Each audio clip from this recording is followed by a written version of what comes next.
Hello friends, welcome to दृष्टि IQ. आज की ये वीडियो आपके आने वाले किसी भी एग्जाम के लिए काफ़ी इम्पोर्टेंट रहने वाली है, क्योंकि आज की इस वीडियो में हम लोग कवर करेंगे देश के दूसरे सर्वोच्च नागरिक सम्मान पद्म पुरस्कार के बारे में। तो हाल ही में साल 2022 के लिए पद्म पुरस्कारों की घोषणा कर दी गई है।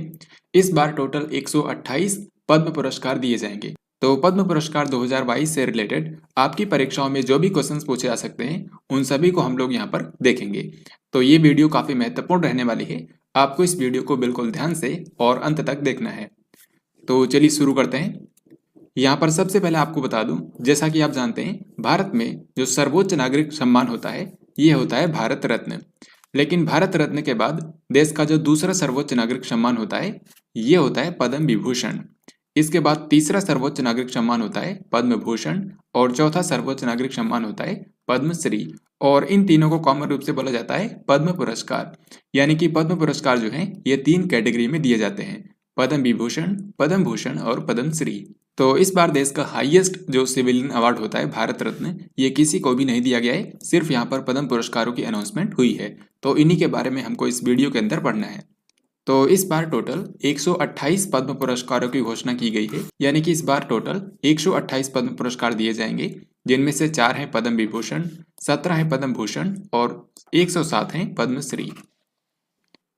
तो हाल ही में 73वें गणतंत्र दिवस की पूर्व संध्या पर भारत सरकार ने साल 2022 के लिए पद्म पुरस्कारों की अनाउंसमेंट करी। इस बार राष्ट्रपति ने टोटल 128 पद्म पुरस्कार प्रदान करने की मंजूरी दी है। और जैसा कि मैंने आपको बताया, इन 128 में से 4 है पद्म विभूषण, 17 है पद्म भूषण और 107 पद्मश्री पुरस्कार दिए जाएंगे। तो ये नंबर्स आपको याद रखने हैं, आपकी परीक्षाओं में डायरेक्टली यहाँ से क्वेश्चन पूछे जाते हैं।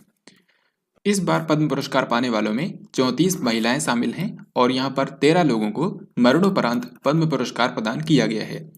तो ये पॉइंट्स भी आपको ध्यान रखने हैं। तो यहाँ पर हम लोग सबसे पहले देखेंगे पद्म विभूषण की, जो कि देश का दूसरा सर्वोच्च नागरिक सम्मान होता है और ये इस बार टोटल 4 लोगों को दिया गया है। इनमें से एक है प्रभा अत्रे, फिर राधेश्याम खेमका, जनरल बिपिन रावत और कल्याण सिंह। तो प्रभा अत्रे की अगर हम बात करें तो इनको कला यानी कि आर्ट की कैटेगरी में दिया गया है, क्योंकि ये भारत की एक मशहूर शास्त्रीय गायिका हैं और इनसे पहले इनको पद्मश्री पुरस्कार और पद्म भूषण पुरस्कार ऑलरेडी मिल चुका था। पद्मश्री पुरस्कार इनको दिया गया था साल 1990 में और पद्म भूषण पुरस्कार इनको दिया गया था साल 2002 में। और अब इनको देश का दूसरा सर्वोच्च नागरिक सम्मान भी दे दिया गया है, पद्म विभूषण, सन 2022 में। तो प्रभा अत्रे के बारे में आपको याद रखना है, ये भारत की एक मशहूर शास्त्रीय गायिका थी और वैसे ये किराना घराने से बिलोंग करती थी। तो ये इस बार के पद्म विभूषण विजेताओं में एकमात्र महिला और एकमात्र जीवित व्यक्ति हैं, क्योंकि बाकी जो यहाँ पर 3 लोग हैं इनको मरणोपरांत ये पुरस्कार दिया गया है। फिर यहाँ पर जो दूसरे विजेता हैं ये हैं राधेश्याम खेमका। राधेश्याम खेमका जो हैं यहाँ पर आप देखकर समझ गए होंगे, ये गीता प्रेस गोरखपुर से जुड़े हुए थे। ये बेसिकली गीता प्रेस गोरखपुर के अध्यक्ष रह चुके थे। तो इनको साहित्य और शिक्षा के क्षेत्र में इस बार पद्म विभूषण से सम्मानित किया गया है। फिर नेक्स्ट हैं जनरल बिपिन रावत। तो इनके बारे में आप सभी जानते होंगे कि ये भारत के प्रथम सीडीएस थे, चीफ ऑफ डिफेंस स्टाफ। जो नई पोस्ट बनाई गई थी, इस पद पर पहले व्यक्ति बने थे जनरल बिपिन रावत, जो कि सीडीएस से पहले भारतीय सेना के प्रमुख रहे थे 2016 से लेकर के 2019 तक। आपको पता होगा 8 दिसंबर 2021 को तमिलनाडु के अंदर एक हेलीकॉप्टर क्रैश दुर्घटना में इनकी डेथ हो गई थी।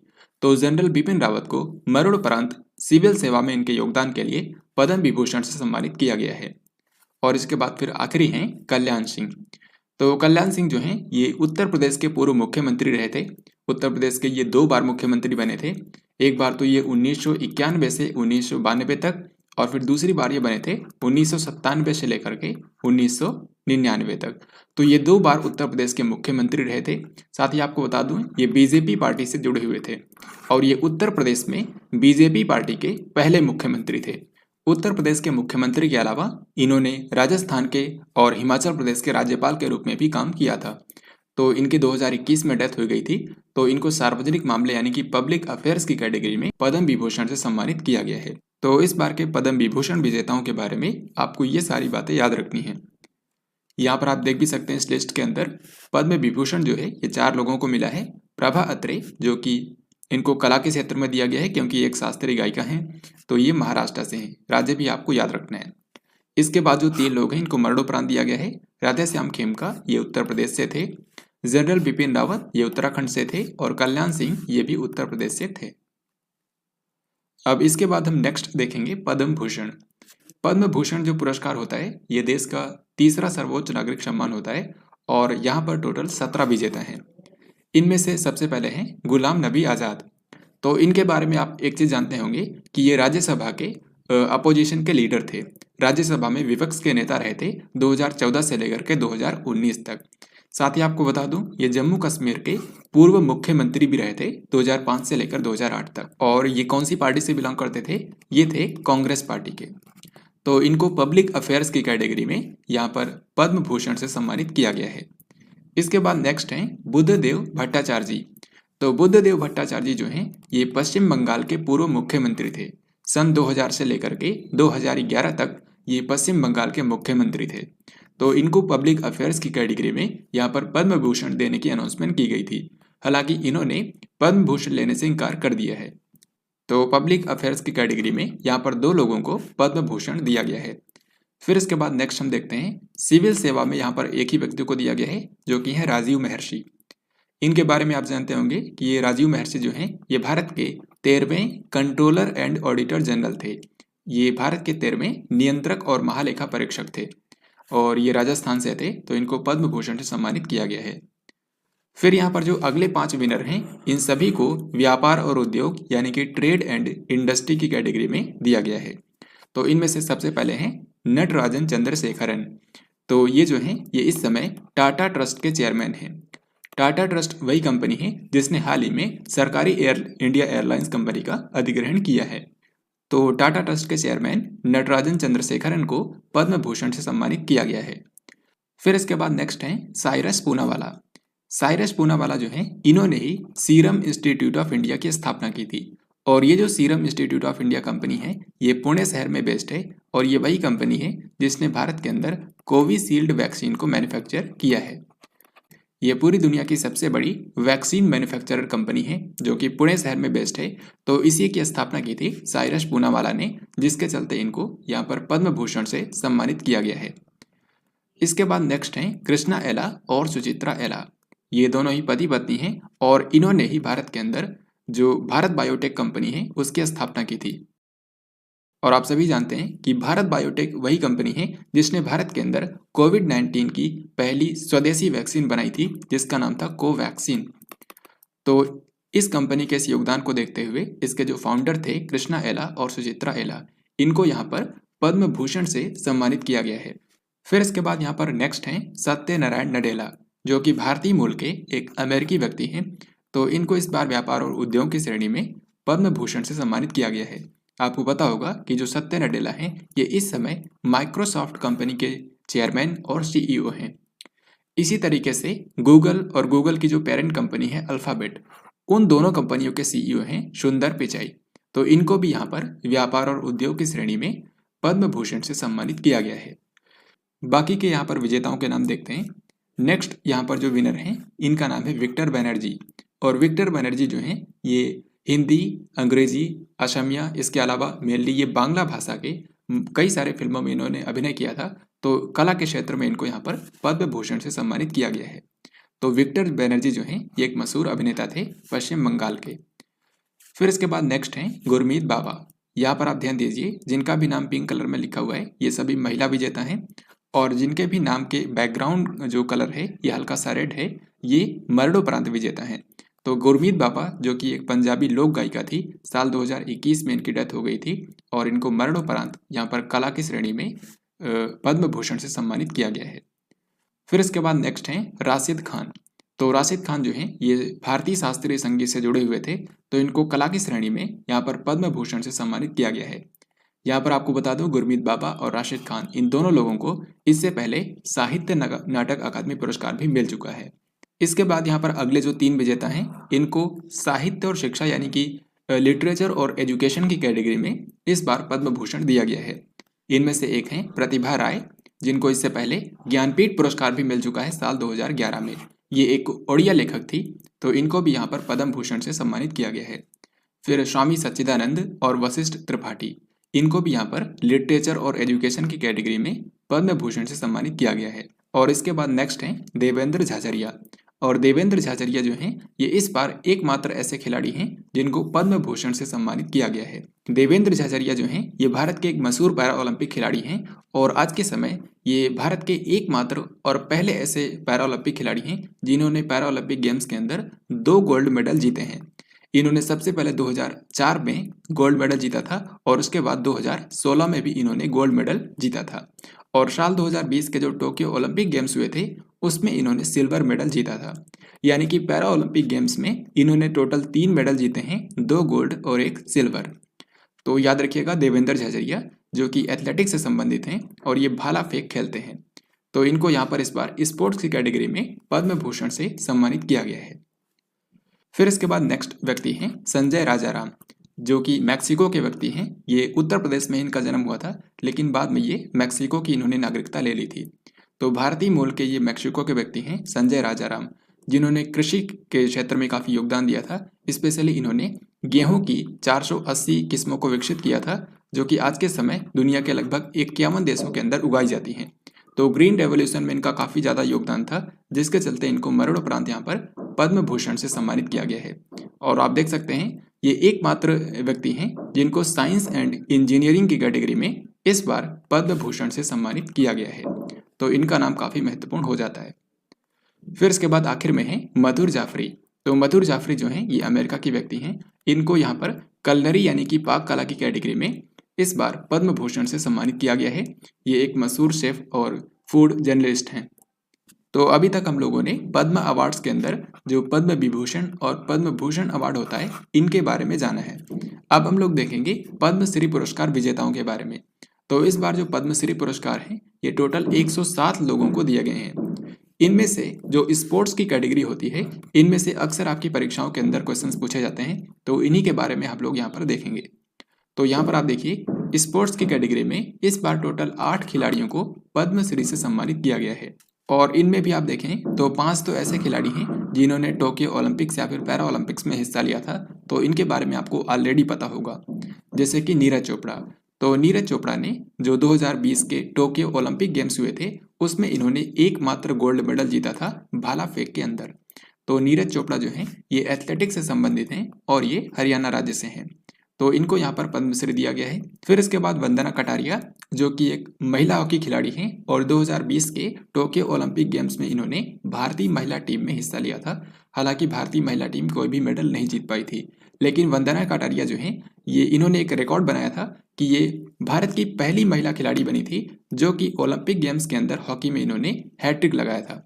तो ये वंदना कटारिया जो हैं ये हॉकी से संबंधित हैं और उत्तराखंड राज्य से हैं।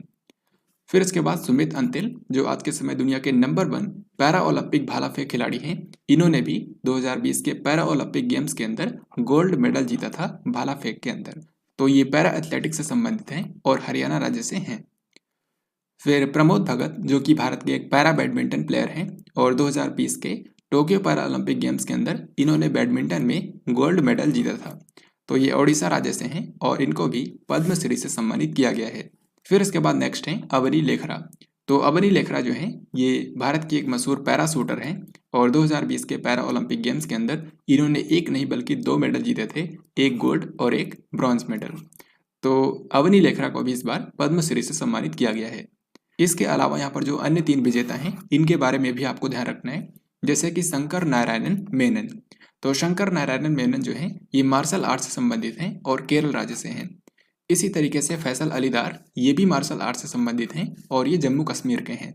और फिर आखिर में है ब्रह्मानंद सांखवलकर। ब्रह्मानंद सांखवलकर जो हैं ये भारतीय फुटबॉल टीम के पूर्व कप्तान रह चुके हैं।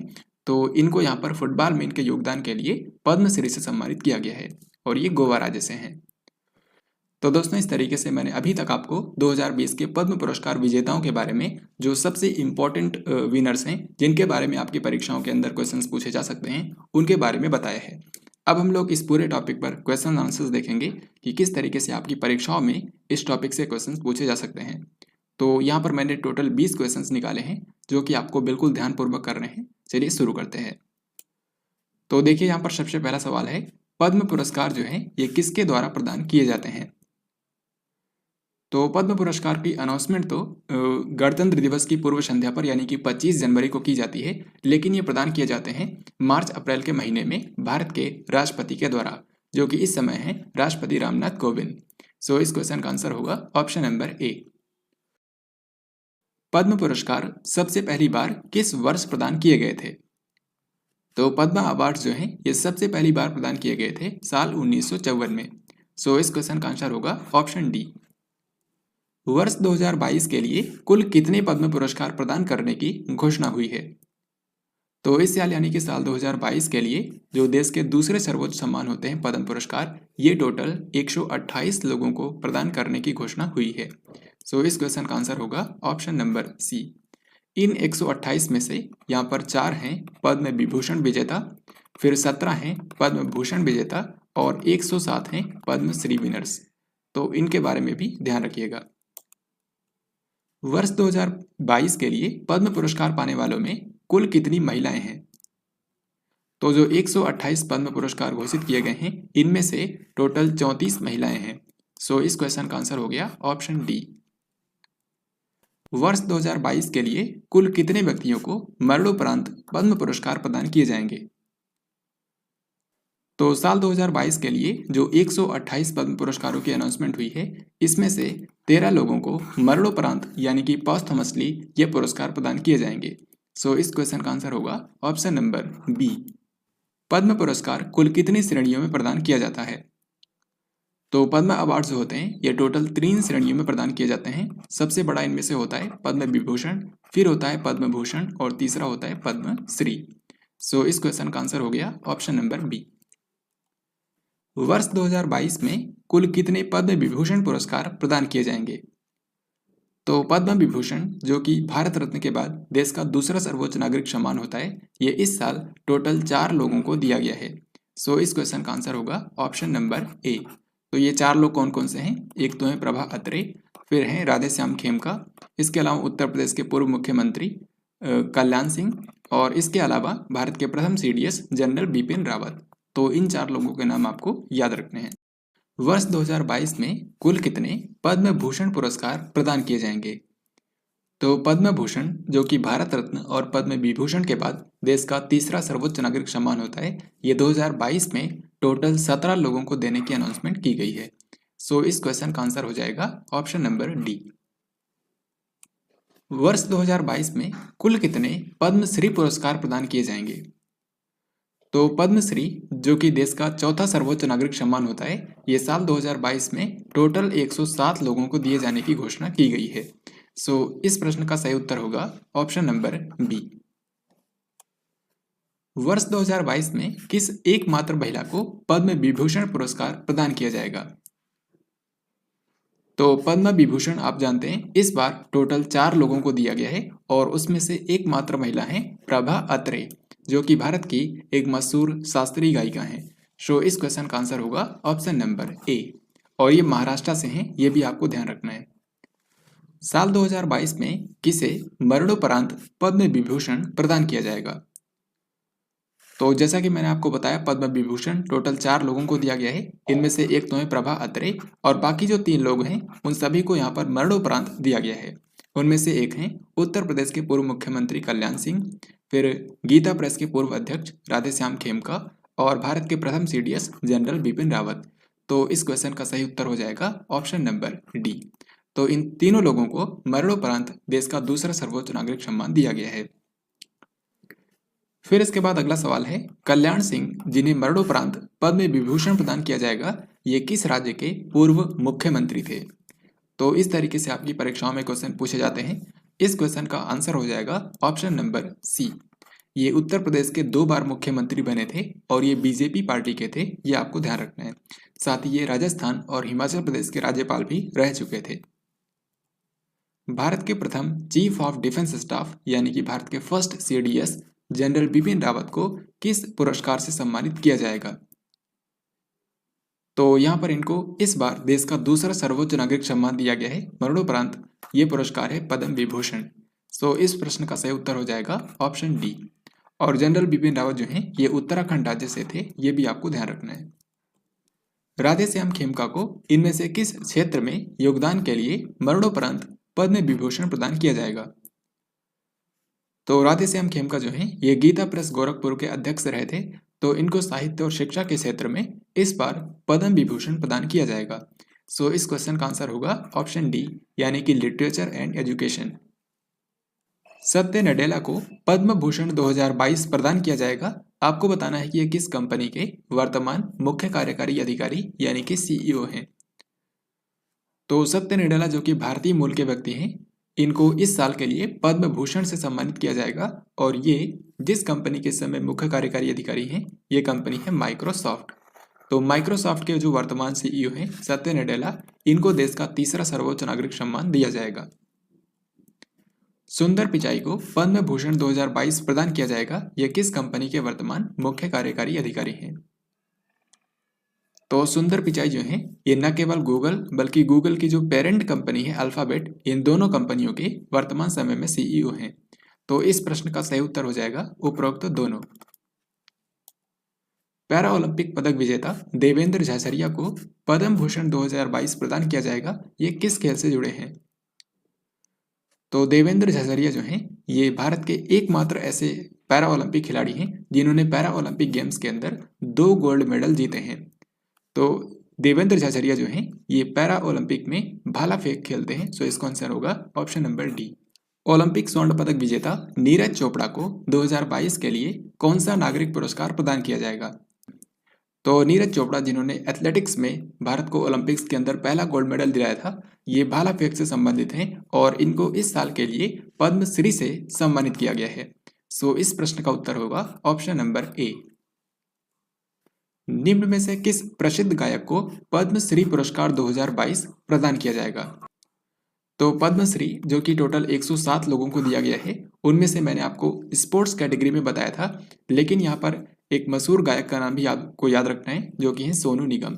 तो सोनू निगम जो कि भारत के एक मशहूर गायक हैं, इनको भी साल 2022 के लिए पद्मश्री से सम्मानित किया गया है। सो इस क्वेश्चन का आंसर होगा ऑप्शन ए। कृष्णा एला और सुचित्रा एला को किस क्षेत्र में योगदान के लिए पद्म भूषण प्रदान किया जाएगा? तो कृष्णा एला और सुचित्रा एला जो हैं इन्होंने ही भारत बायोटेक कंपनी की स्थापना की थी और भारत बायोटेक कंपनी जो है इसी ने भारत के अंदर कोविड-19 की पहली स्वदेशी वैक्सीन को विकसित किया था जिसका नाम है कोवैक्सीन।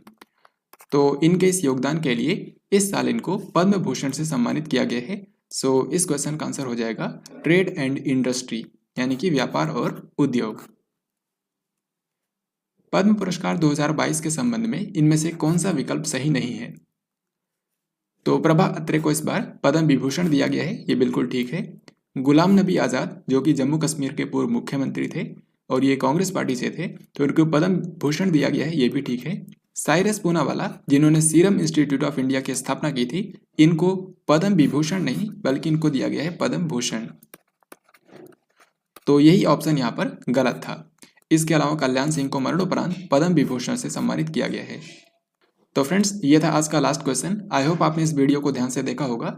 अगर आपने इस वीडियो को ध्यान से देखा है तो कमेंट बॉक्स में आपको लिखकर बताना है कि मैक्सिको के वो कौन से व्यक्ति हैं जो कि भारतीय मूल के व्यक्ति हैं और इनको साइंस एंड टेक्नोलॉजी की फील्ड में पद्म भूषण से सम्मानित किया गया है और ये साइंस एंड टेक्नोलॉजी की फील्ड में पद्म भूषण से सम्मानित होने वाले इस बार एकमात्र व्यक्ति हैं। तो इनका नाम आपको कमेंट बॉक्स में लिखकर बताना है। तो इस तरीके से आज की इस वीडियो में हम लोगों ने पद्म पुरस्कार 2022 से रिलेटेड जो भी इंपॉर्टेंट क्वेश्चंस आपकी परीक्षाओं में पूछे जा सकते हैं उनके बारे में हम लोगों ने यहाँ पर डिस्कस किया है।